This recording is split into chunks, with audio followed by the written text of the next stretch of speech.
Moms and dads, I have a present for you. Here is your guide to parenting during the holidays. Children have big feelings on big occasions. Try not to overwhelm them with too many people, too many activities, and too much sugar. Don't force the kids to hug or kiss people.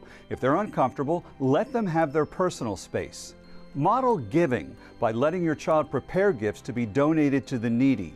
Don't tell children Santa isn't coming because they've been bad or naughty. This information doesn't tell the child what they should be doing besides throwing a tantrum. If this is the first holiday after a divorce, nail down visitation schedules and help the child shop for your ex-spouse while keeping any animosity to yourself.